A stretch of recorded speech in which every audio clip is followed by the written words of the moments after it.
అందశ్రీ మృతి పట్ల సీఎం రేవంత్ రెడ్డి తీవ్ర ఆవేదన వ్యక్తం చేశారు. గద్దర్తో పాటు అందశ్రీ సమానమైన స్ఫూర్తి నింపారన్నారు. జయ జయ హే తెలంగాణ గీతం కోట్లాది ప్రజలకు స్ఫూర్తి నింపుతుందన్నారు. ఈ గేయాన్ని పాఠ్యాంశాల్లో చేరుస్తామని అన్నారు. అందశ్రీ పేరు మీద స్మృతివనం ఏర్పాటు చేస్తామన్నారు. అందశ్రీ కుటుంబంలో ఒకరికి ప్రభుత్వ ఉద్యోగం ఇస్తామన్నారు. గద్దరన్నతో పాటు అందశ్రీ గారు సమానమైన స్ఫూర్తిని నింపడమే కాకుండా వారు రచించిన జయ జయ హే తెలంగాణ రాష్ట్ర ఏర్పడ్డ 10 సంవత్సరాల తర్వాత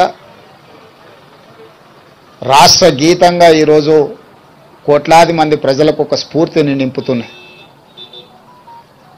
వారి ప్రతి మాట ప్రజా జీవితంలో నుంచి పుట్టుకొచ్చింది. ప్రతి పాట ఈ తెలంగాణ ఉద్యమ స్ఫూర్తిని నింపడం జరిగింది. అందుకే ఈనాడు తెలంగాణ రాష్ట్ర ప్రభుత్వం రాబోయే మంత్రివర్గ సమావేశంలో మంత్రులందరి సహకారంతో జయ జయ హే తెలంగాణ గానాన్ని పాఠ్య పుస్తకాలలో ప్రథమ అంశంగా చేర్చడానికి రాష్ట్ర ప్రభుత్వం నిర్ణయం తీసుకుంటుంది. ఇదే కాదు,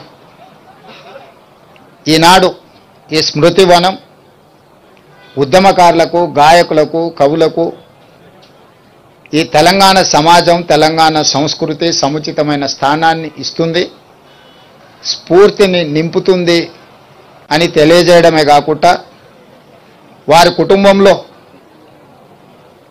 ఒకరికి ప్రభుత్వ ఉద్యోగంలో అవకాశం కల్పించడానికి మా ప్రభుత్వం నిర్ణయం తీసుకుంటుంది. ఎందుకంటే జీవితాంతం నిస్వార్థంగా సర్వం ఒడ్డి తన రక్తాన్ని చెమటగా మార్చి తన గళాన్ని ఈ తెలంగాణకే అంకితం చేసి అలాంటి కుటుంబం ఆర్థికంగా ఎన్ని సమస్యలు ఎదుర్కొంటుందో నాకు తెలుసు. కాబట్టి ఈనాడు వారి కుటుంబంలో ఉద్యోగం ఇవ్వాలని, దీని యొక్క స్మృతి వనంగా తీర్చిదిద్దాలని జయ జయ హే తెలంగాణ గానాన్ని పాఠ్యాంశంగా మార్చి వారి ఆలోచన, వారి స్ఫూర్తి ఎప్పుడూ నాకు కలిగించే విధంగా వారు కలిసినప్పుడల్లా మాట్లాడేవాడు. వారిని కోల్పోవడం తెలంగాణ సమాజంతో పాటు నాకు, నా కుటుంబానికి